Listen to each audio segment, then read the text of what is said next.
प्रिय भैया बहनों, आप सभी कुशल और सानंद होंगे। पिछली क्लास में मैंने रसखान के सवैयों से संबंधित चर्चा की थी। आज की क्लास में रसखान के कवित्व की चर्चा करेंगे। रसखान के कवित्व की चर्चा करेंगे तो श्याम पट पर कवित्व को देखेंगे, निहारेंगे। क्या है? गौरज विराज भाल लई बनमाल, और आगे गैया पीछे ग्वाल गावे मृदुबानी।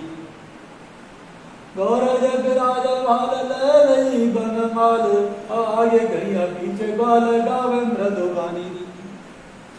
इसी पंक्ति का कि तैसी धुन बांसुरी की मधुर मधुर तैसी, चिद्बंक चिद्वन मंद मंद मुस्कानरी। कदम बिटप के निकट तटनी के तट, अटा चढ़ चाय पीते पट फैरानरी। रस बरसावे तन तपन बुझावन, और प्राण न रिजावे वह आवे रस खानरी। वो प्रस्तुत पंक्तियों में प्रस्तुत कवित्व रसखान द्वारा रचित रसखान ग्रंथावली से लिया गया है। इस कवित्व में रसखान ने श्री कृष्ण के सौंदर्य का वर्णन किया है। क्या वर्णन किया है? देखिए, पहली पंक्ति को निहारेंगे, देखेंगे, एक एक पंक्ति को देखेंगे कि गौरज विराज भाल लई बनमाल, और आगे गैया पीछे ग्वाल गावे मृदुबानी। क्या कहा? गौरज, गौ माने गाय और रज माने धूल।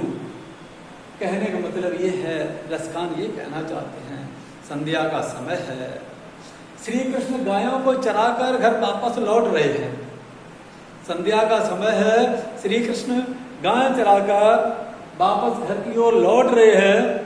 गायों के खुरों से उड़ी हुई धूल उनके मस्तक पर छा जाती है, वो बहुत ही शोभायमान लगती है।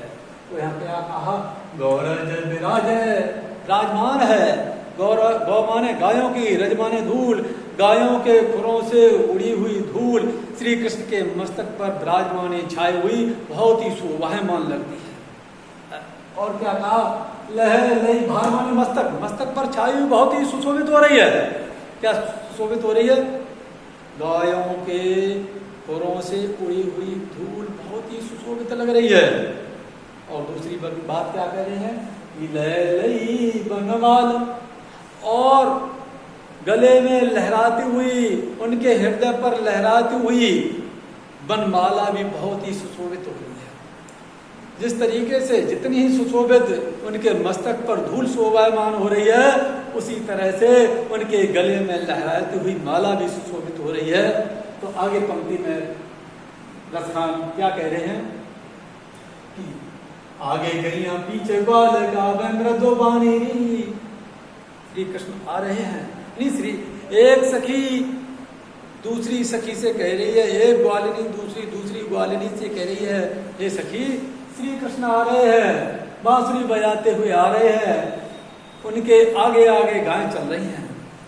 आगे गैया पीछे ग्वाल गावे मृदुबानी, और तैसे धुन बांसुरी की मंद मंद, तैसी धुन बांसुरी की मधुर मधुर तैसी।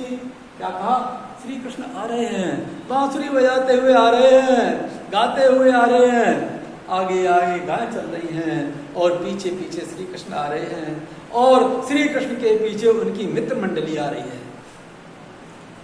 ऐसा एक सखी दूसरी सखी से कह रही है। और क्या कह रही है कि तैसी धुन बांसुरी की मधुर मधुर तैसी। जिस प्रकार बांसुरी की आवाज बहुत ही मनोहर और मन को हरने वाली है, बांसुरी की मधुर ध्वनि है, उसी प्रकार से उनकी चितवन, टेढ़ी दृष्टि, उनकी चिनी आंखों की दृष्टि और मधुर मधुर मुस्कानी बहुत ही शोभायमान लग रही है, बहुत ही अच्छी लग रही है। जिस प्रकार से बांसुरी की मधुर मधुर आवाज ध्वनि अच्छी लग रही है, ठीक उसी प्रकार से श्री कृष्ण की दृष्टि और मंद मंद मुस्कान भी अच्छी लग रही है। और आगे क्या कहती है, कदम बिटप के निकट तटनी के तट, अटा चढ़ चाय पीत पट फैरानी। क्या कह रही है कि हे सखी देखो, अट्टालिका पर चढ़कर देखो, अट्टाली पर चढ़कर देखो कि श्री कदम के वृक्षों के निकट, तटनी मानी यमुना, यमुना के तट पर वृक्षों, यमुना के किनारे कदम के वृक्षों के निकट अटा चढ़ चाय पीत पट फहरानी, श्री कृष्ण का लहराता हुआ पीताम्बर बहुत ही शोभायमान लग रहा है। यानी एक सखी, यानी एक ग्वालिनी दूसरी ग्वालिनी से कहती है, हे सखी देखो यमुना के किनारे कदम के वृक्षों के निकट देखो कि श्री कृष्ण का पीताम्बर, लहराता हुआ पीताम्बर कितना शोभायमान हो रहा है, कितना सुशोभित हो रहा है। और आगे क्या कह रही है कि रस बरसावे तन तपन बुझावे नैन, प्राण न रिझावे वह आवे रस खाने। रस बरसावे, इस प्रकार रस की खान अर्थात श्री कृष्ण, रस खान, यहाँ रस खान का अर्थ वो है रस की खान, और रस की खान अर्थात श्री कृष्ण। और रस की खान, रस मान आनंद की खान अर्थात श्री कृष्ण, एक अर्थ ये हो गया।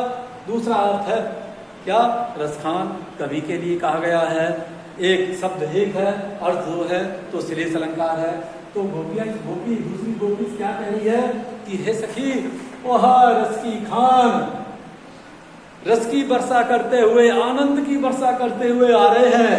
इस प्रकार वो हमारे शरीर की तपन और नेत्रों की तपन को बुझा रहे हैं और मुझे रिझा रहे हैं, मेरे प्राणों को रिझा रहे हैं।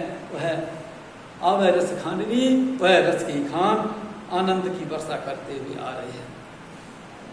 काव्य सौंदर्य की दृष्टि से क्या है कि ये ब्रजभाषा में, ये कवित्व ब्रजभाषा में लिखा है। रसखान ने, रसखान ब्रजभाषा के ही कवि है, कवित्व भी ब्रजभाषा में लिखा है।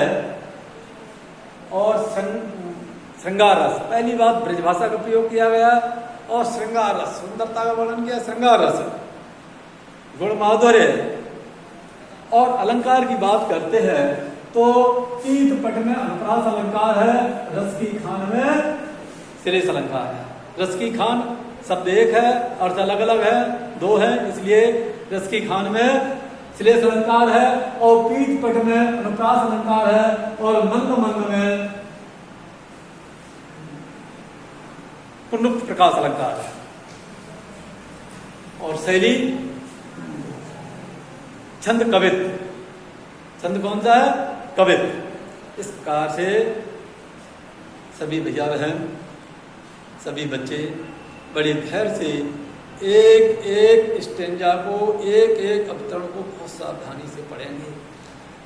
और जल्दबाजी करने से काम खराब होता है, जल्दबाजी नहीं करेंगे, बहुत आराम से धैर्य से धीरे धीरे पढ़ेंगे, निरंतर अभ्यास करते रहें, एक एक स्टेंजा को पढ़ते रहें, फिर देखिए कितना आनंद आता है। तो आज की क्लास में प्रिय भैया बहनों इतना ही, अगली क्लास में फिर मिलेंगे। धन्यवाद।